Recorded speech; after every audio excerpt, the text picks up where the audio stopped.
Assalamualaikum warahmatullahi wabarakatuh. Waalaikumsalam warahmatullahi wabarakatuh. Nahmadullah al-karim, sallallahu ala sayyidil mursalin wa ala alihi wa ashabihi ajma'in. Al-mukarramun, para masyayikh, para asatidz, wabil khusus pengurus PCNU yang hadir, wabil khusus lagi ketua lembaga takmir masjid dan ketua lembaga dakwah Nahdlatul Ulama Kabupaten Bekasi, hadir Pak Syarifuddin ya, dengan seluruh pengurus. Mohon maaf belum disebutin satu persatu nih. Dan juga ini ada pengurus LTM wilayah ya Jawa Barat, Mas Kuswadi beserta segenap jajaran. Dan juga ini tamu kehormatan kita, matur nuwun dari Korem, Pak Budi ya, Pak Budi Santoso. Saya hafal betul karena dari SD namanya sudah saya kenal. Ini Budi, ini Bapak Budi. Jadi waktu hari itu nggak ada nama lain Pak di buku sekolah saya SD, di mana di Cibarusa. Jadi saya ini Pak, kalau lihat wajahnya tahuan Pak, Pekatul Pak, Bekasi Tulen Pak, orang kampung besok dari Cibarusa. Di Cibarusa itu nggak ada PT, nggak ada perusahaan, jalannya jelek, macet, dulu katanya tempat jin anak. Tapi waktu saya nyantri sebentar di Tebu Ireng, saya mendengar cerita banyak Pak. Haji Ma'mun Nawawi, ayah saya adalah keluarga dan murid langsung. Allahumma fir lahu warhamhu warhamhu. Ayah saya tuh Kiai Ilo, punya pesantren kecil di KBC Pak. Biar keren Pak, Kampung Babakan Cibarusa. Soalnya Bekasi ini sekarang namanya berubah-ubah Pak. Jalannya, kotaknya, betul ya Pak? Udah Bougainville, Amsterdam, itu Pak. Yang saya bilang kampuan dari mana? KBC. Apanya KFC katanya? KBC itu Kampung Babakan Cibarusa. Belum selesai Pak. BMLK, belakang masjid lewat kuburan. Kata beliau-beliau waktu itu yang mimpin adalah almarhum Al-Baqullah Kiai Yusuf Hashim. Waktu saya jadi di sana diceritakan, Cibarusa itu, Bekasi itu pusat perjuangan para ulama, para santri. Boleh ya cerita ini? Boleh. Jadi saya ini kalau suruh ceramah bukan kiai Pak, dan saya memang bukan kiai Pak. Itu biasanya kalau yang nyebut saya kiai, saya hukum, saya kasih uang Pak, supaya nggak nyebut lagi. Berat Pak, berat. Cibarusa itu pusat perjuangan Laskar Hizbullah Sabilillah atas perintah Hadratus Syekh Kiai Hasyim Asy'ari kepada Kiai Hashim Huda bersama para santri yang saat itu dibentuk oleh penjajah. Mereka bikin kelompok tentara namanya PETA, betul ya? Persiapan kemerdekaan. Tapi kaum santri pilih sendiri, namanya Laskar Hizbullah Sabilillah. Yang tokohnya kita kenal almarhum Al-Baqullah Kiai Haji Nur Ali, Kiai Ma'mun Nawawi.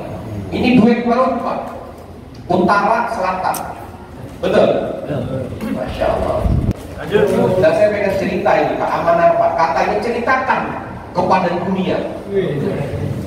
Karena ada satu tempat, kenapa tempatnya kok kecil gitu?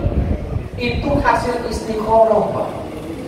Hampir semua keputusan para alim ulama NU, santri NU itu hasil ikhtiar lahir batin, istikharah Pak. Nanyanya ke sono Pak, tempatnya di masjid, masjid di pesantren maupun yang bukan pesantren. Terdata ya, 2004 saya ingat betul. Alhamdulillah, ini saya pengen berbagi tahadus bin nikmah Pak. buat generasi-generasi NU. Saya aja yang bukan siapa-siapa, karena berkhidmat kepada NU, kepada para yai NU, kelimpahan barokah. Bukan karena pinter, Pak. Barokahnya itu loh. What interestnya Kiai Haji Ma'ruf Amin.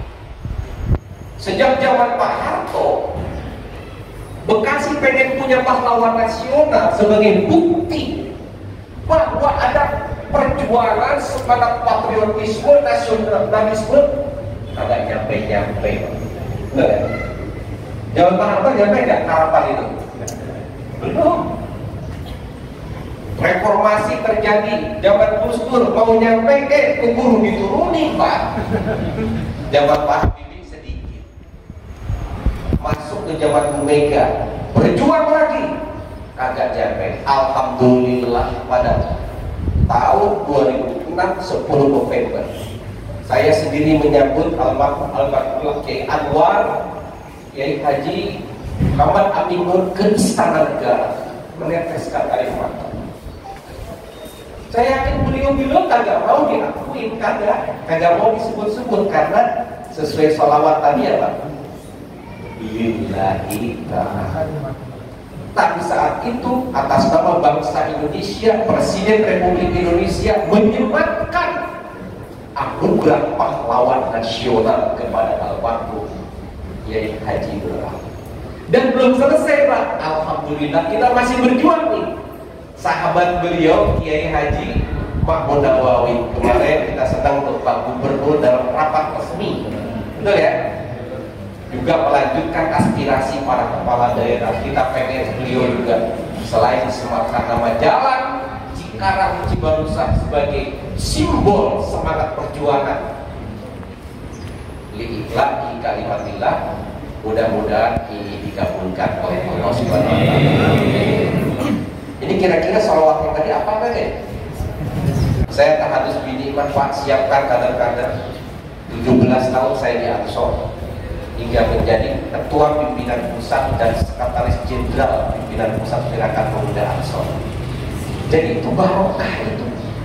Gak pernah mimpi, Pak. Saya siapa? Mau bekatul, gak ngapa-ngapain, gak punya ilmu, gak punya apa. Karena barokah, Pak. Makanya ikut kiai itu enak, Pak. Ngumpul-ngumpul begini. Allahumma sholli ala sayyidina Muhammad sholatan turabitu wa tunashitu wa tuhammisu biha jihadiyya wa illahi dinil Islam wa tuhammisu biha jihadiyya wa illahi dinil Islam. Sudah dulu, Pak. Ini saya pengen menyerap salawat ini, Pak. Iya, Pak ya. Waktu Rogibu itu orang NU itu kalau baca salawat itu senang, Pak. Wajahnya bersinar-sinar, bahagia, semangat, meskipun kagak tahu di rumah itu ngumpul apa kagak. Utang banyak, cicilan banyak, gitu ya Pak. Tapi senyum-senyum aja, Pak. Betul, Pak ya? Kata orang sembako mahal, minyak langka, senyum-senyum aja itu orang NU, Pak. Iya, waktu dan kisu dan rajin orang NU. Orang bodoh kalah sama orang pintar. Orang pintar kalah sama orang yang rajin. Orang yang rajin kalah sama orang yang berani, yang nekat. Orang yang nekat kalah sama orang yang beruntung. Yang beruntung yang baru. Rajin orang itu rajin. Minggu-minggu liburan rajin. Pelatihan hobi. Itu Pak. Padahal dirinya itu belum selesai Pak urusannya, Pak. Satu malam saya di Jawa Timur. Tiba-tiba ada laporan, Pak, ada ledakan bom berangkat naik mobil dari Surabaya ke Mojokerto. Pimpinan pusat dan kader yang melihat potongan-potongan tubuhnya Yanto.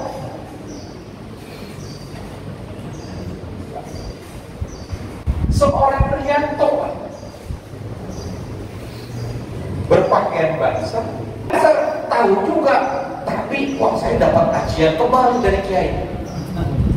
Dengan ketulusannya, kalau bom itu meledak, pasti yang mati banyak. Bom itu diambil, digenggam lari, meledak pak, kepalanya nyangkut di genteng gereja.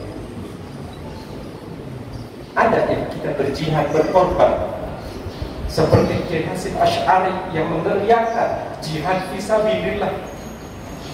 Dan sejarah Bekasi, kenapa bapak-bapak para muhajirin di Bekasi datang dari berbagai daerah, berbagai negara. Bapak tanya, kenapa industrialisasi pertama itu datangnya ke Bekasi?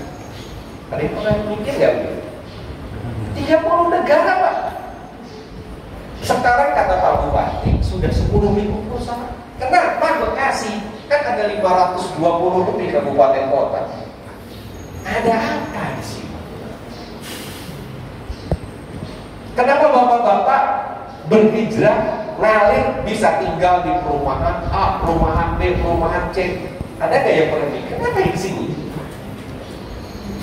Kenapa dulu Hadratus Syekh memilih Bekasi, Cibanusa sebagai pusat itu adalah kendali perjuangan pelatihan, bikin peluru, bikin bom molotov, bikin bagaimana senjata, menggunakan senjata untuk menghalau tentara sekutu yang akan menghancurkan kemerdekaan yang sudah diproklamasikan oleh Tuhan.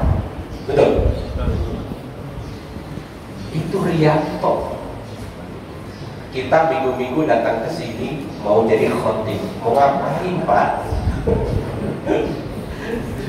Alhamdulillah. Wa inhari sya'airi ala tariqati jam'iyatna yawhil ulama.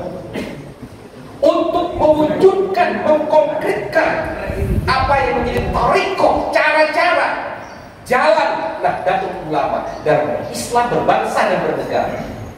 Karena cara inilah yang membuat umat Islam dan negara itu menjadi NKRI yang utuh. Wa izhar, bapak-bapak datang ke sini untuk mewujudkan, mengkonkretkan. Yes. Kalau Thariqah Jam'iyah Nahdlatul Ulama. Thariqah Jam'iyah Nahdlatul Ulama itu apa?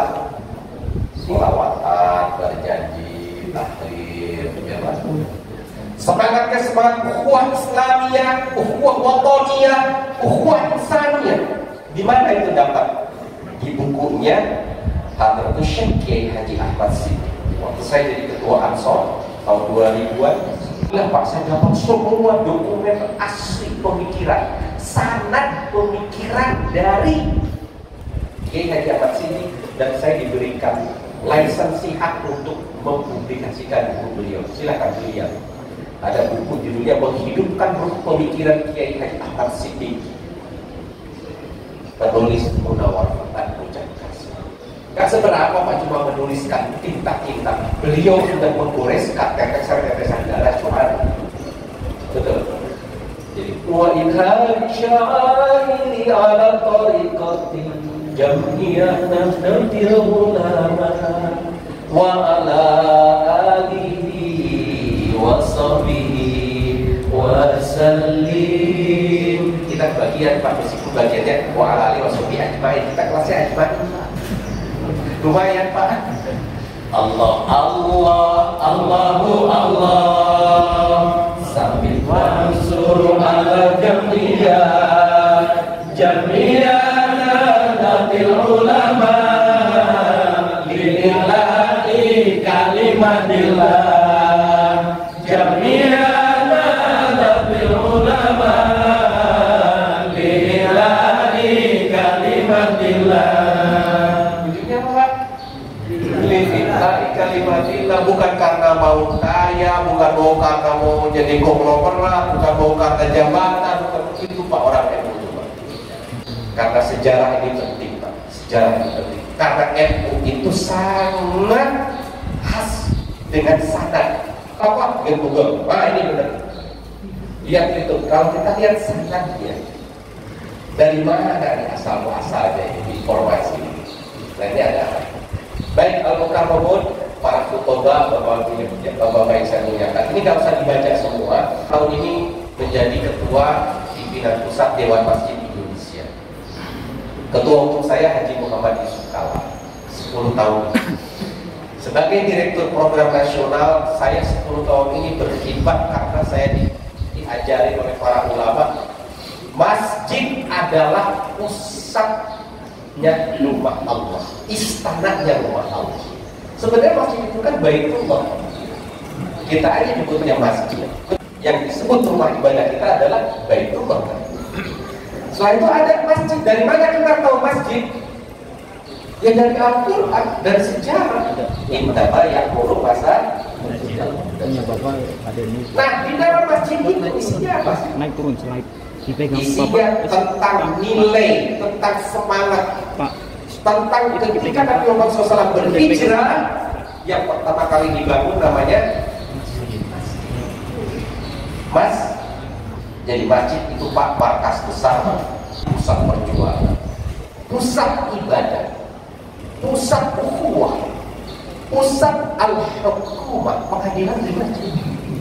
Jadi saya sudah 9 tahun Pak menemani, membersamai para muharrik masjid, para khadimatul masjid melakukan pelatihan-pelatihan seperti ini.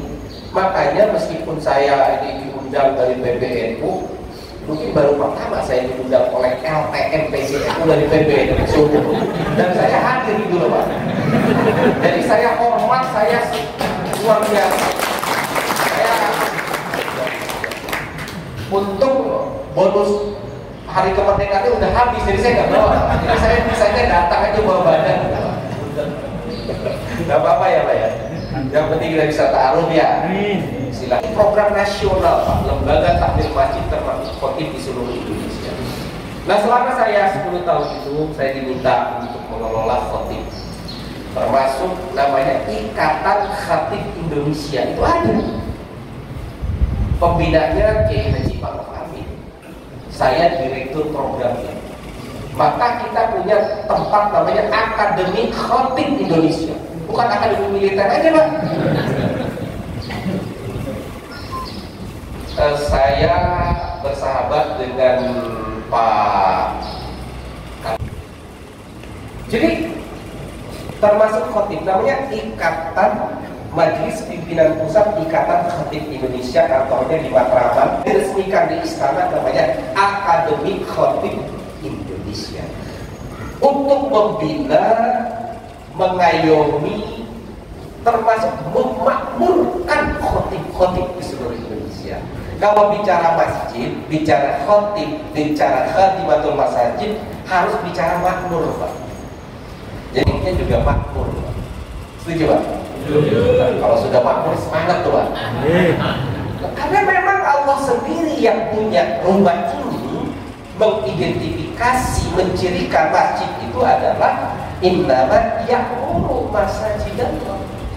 Nah karena ya'muru masajidallah, maka tugasnya adalah juga memakmurkan bumi. Jadi memakmurkan masjid, memakmurkan bumi, memakmurkan para jamaah. Nah, kenapa perlu ada akademi pembinaan khotib?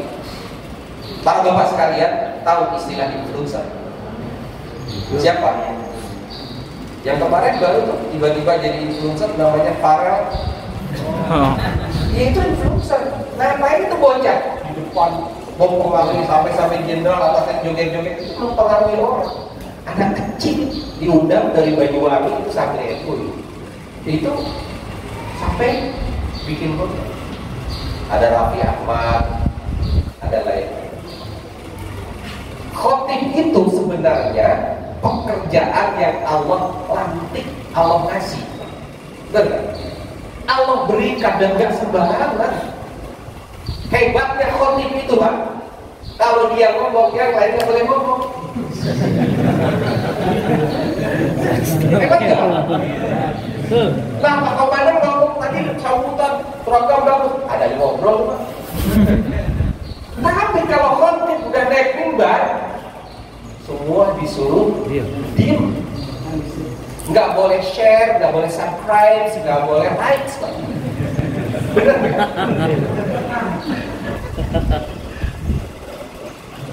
Karena perintahnya itu ya harus diam. Wal imamu yahtubu faqad. itu ada garis bawah. Yang lain diam, tapi nggak sembarangan orang bisa jadi khotib. Yang jadi masalah baru pesantrennya kilat lagi jadi khotib gitu. Apalagi betul salah yang undang takbir. Untuk menjadi khotib itu wal imamu yahtubu. Jadi salah satu ciri yang akan lulus di dalam akademi khotib atau pelatihan semacam ini adalah orang yang mumpuni dan ahli bisa menjadi imam dan juga menjadi khotib. Masalahnya sekarang ini banyak orang modal dibikinin dong teks khutbah, dibikinin. Kemudian dia dibacain Pak di depan. Kebetulan waktu khutbah itu lagi musim kampanye lagi Pak. Wah. Itu yang disebut berpolitik praktis. Kamu Fuad gimana? Masa nggak boleh ngomongin politik di masjid? Boleh. Kalau lagi khutbah boleh. Boleh. Siapa yang bilang nggak boleh?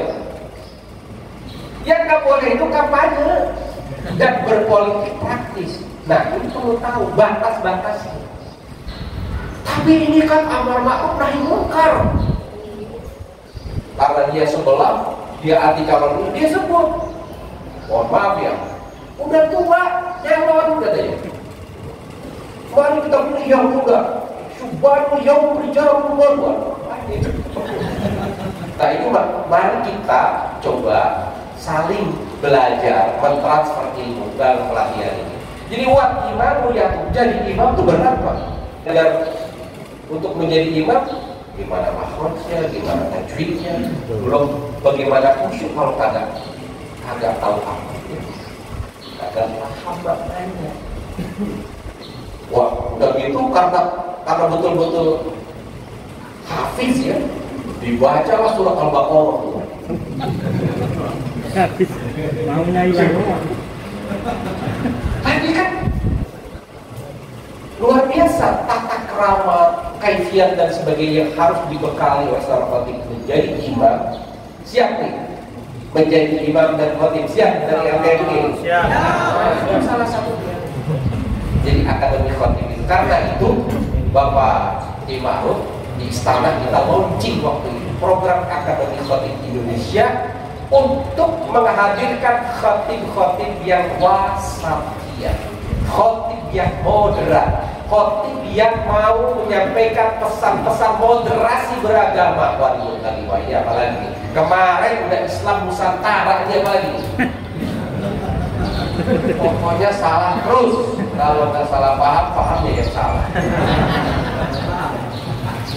Kalau salah. Ya, saya di PPN juga mohon doa Pak menjadi instruktur nasional moderasi beragama. Sebenarnya ada semua. Nyarikan di mana? Alam Toikoh Jamiah. Lihat aja orang itu bagaimana beragama di situ tuh ada, ya kan? Kalau nanti dicari dari kepanjangan tuh. Jadi para bapak, al-mukarramun semuanya itu dari sisi keagamaan dan sisi syariat. Dari sisi kebutuhan berbangsa dan bernegara, bahkan tingkat global, peran khotib itu sebenarnya apa zaman sekarang? Ternyata menjadi influencer Pak. Ada sahabat saya, orang saya sebut minum deh.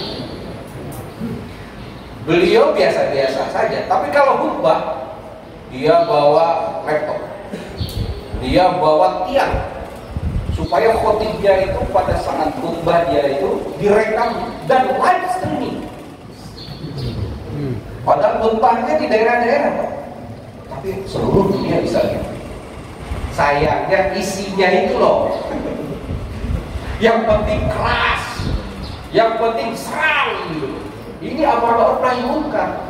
Nah, menyampaikan isi khotibnya itu makmumnya yang warna-warni dan beda-beda pilihan, apa kagak itu sholatnya? Khutbah.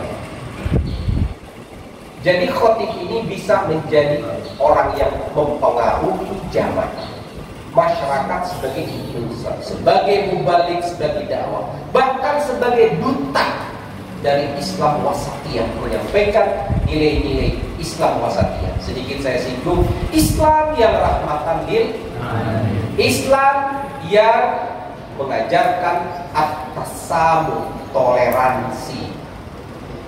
Toleransi itu menghargai, memuliakan perbedaan pendapat, perbedaan agama, perbedaan suku dan bangsa dan yang lainnya. Dan harus berbagai pihak, nggak boleh sebelah. Dia minta disikapi toleran, tapi dia tidak toleran sama orang. Nggak boleh.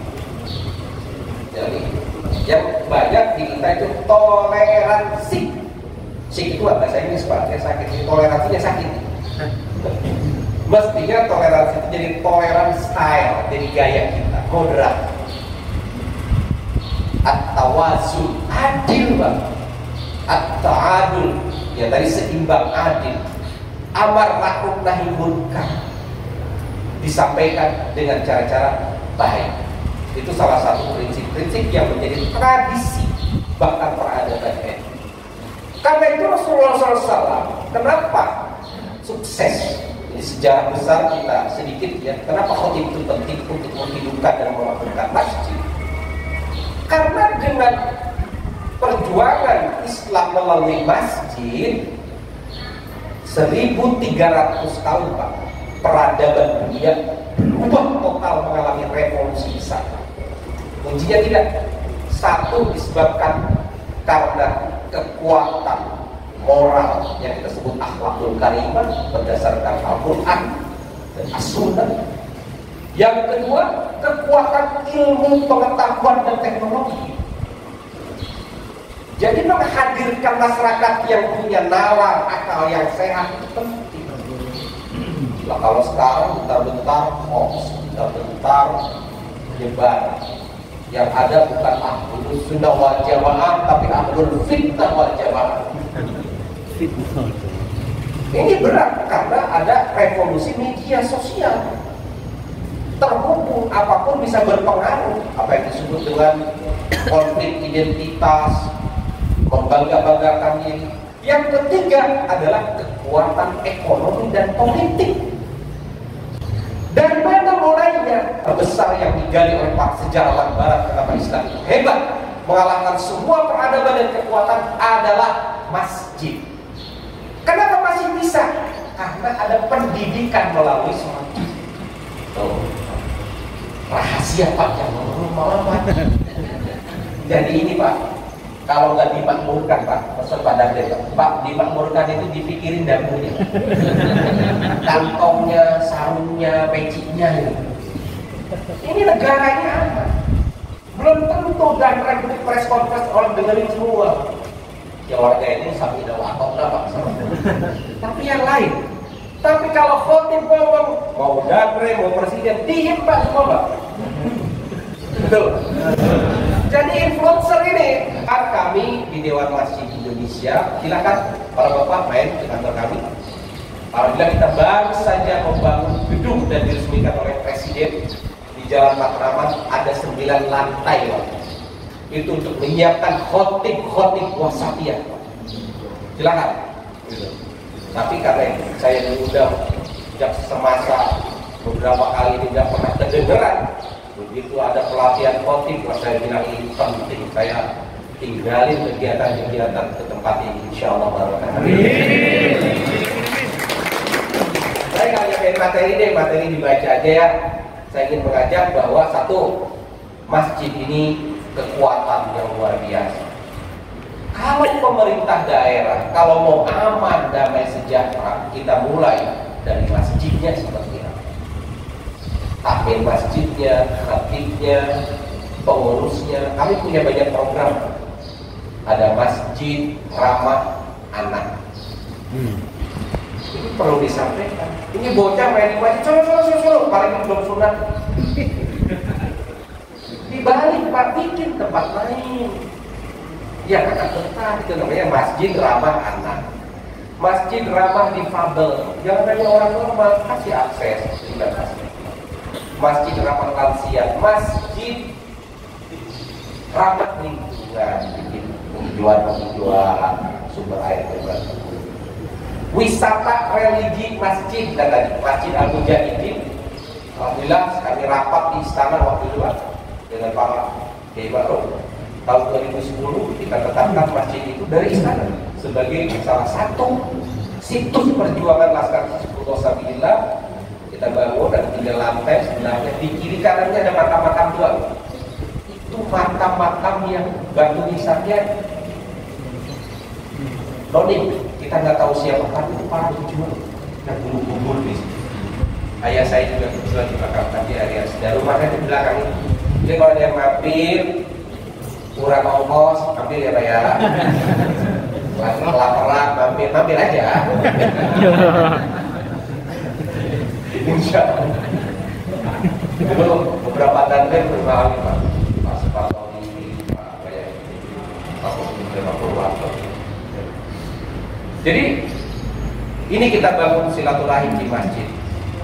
Saya berharap era digital kita manfaatkan untuk membangun ukhuwah digitalnya. Saya mohon pesan nih, itu berjudul PBNU lahir. Hadir di sini karena diundang oleh PW. Biasanya kita hadir mentok di tingkat PW Pak pelatihan. Saya bilang, wadi kilo. Mampir aja Pak. Iya Pak, nama saya Munawar Fuad, sering disingkat MF. MF itu Money and Fulus Pak.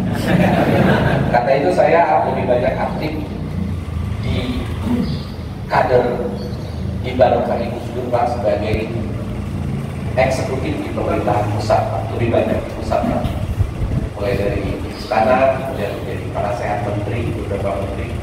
Baru 2 bulan kemarin PJ Bupati, kalau mungkin pernah dengar Pak Bupati mengeskakan PP2D, tim percepatan pembangunan daerah.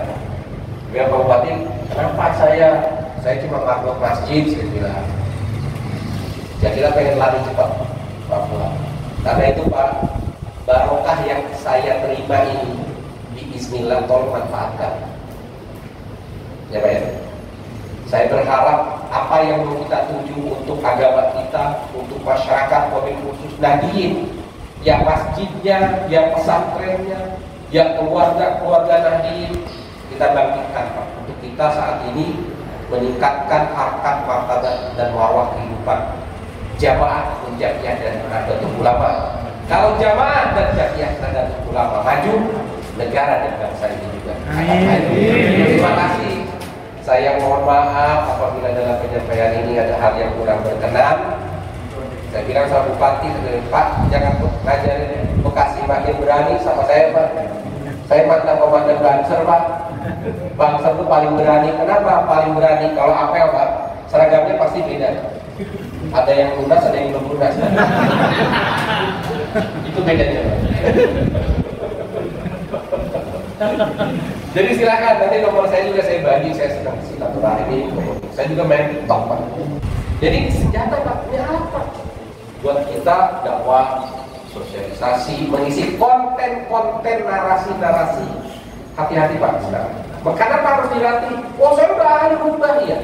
Saya mau tes, nanti saya mau tes. Dikit pakai metaverse, artificial intelligence. Nanti siapa yang berada di luar nanti silakan. Yang lulus tak kasih $. Ya meskipun $1.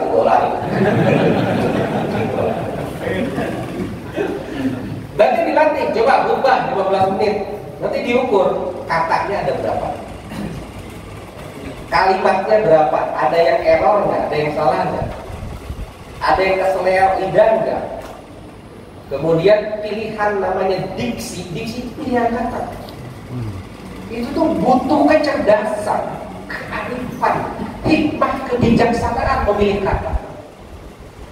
Kalau mau ngomong keras, ngeritik keras, semua orang juga bisa Pak, gaji mati Pak. Tapi bagaimana bertutur kata, istilahnya Pak, merangkul, tidak memukul. Ya kan? Bagaimana bikin orang sadar, tapi nggak bisa merasa diajari. Itu ada ilmiahnya Mas sekarang. Berapa karakter, berapa diksi. Belum ada lagi ya, plagiasi enggak? Ada Pak. Kadang khotib ngutip, tapi dia menurut saya, menurut Mbakku. Itu Pak, saya kalau jadi khotib paling nggak berani Pak. Kalau lihat ukuran tadi akademi khotib, karena itu harus bersertifikat, ribut lagi. Akhirnya kita cari jalan tengah, diputuskan oleh Pak Wapres, namanya bukan sertifikasi khotib, tapi khotib bersertifikat Nahdiyah. Setuju? Lah kalau mau bikin, sebenarnya bikin lagi sendiri, terserah gitu kan? Ya ini khotibnya Nahdiyah, dia punya kekuatan, punya khasar, punya jaminan mutu. Terakhir tadi kan tanya ketua itu, di sini ada ribuan pabrik, ribuan kawasan. Insya Allah saya bantu Pak. Saya akan minta ke LTM, kayaknya kurang nih kalau begini. Saya nggak mau maju. Kalau sudah ada sekitar 500 khotib, kasih saya datanya. Saya nanti minta ke kawasan untuk menempatkan penugasan-penugasan khotib di kabupaten. Kalau 100 malu saya FU cuma 100 FU kan 120 juta lebih loh. Gitu Pak. Jadi tolong datanya. Ya coba. Kalau sudah 500 data khotib, ada masjid di Bekasi itu pendidikan ada 3.000 ya. Berapa? Ya, kalau 1.500 itu wajar kan? Nah, 500 itu akan menjadi influencer di Kabupaten Bekasi. Kalau perlu kita bikin podcast, kita kelola, nanti kita bantu untuk promosi. Jadi saya mau juga, kawan udah majuin di mana-mana, kembangin di mana-mana. Masa kamu sendiri kagak dikembangin, mau juga saya gitu Pak. Soal harga diri Pak. Terima kasih. Wallahul muwaffiq ila aqwamit thoriq. Assalamualaikum warahmatullahi wabarakatuh.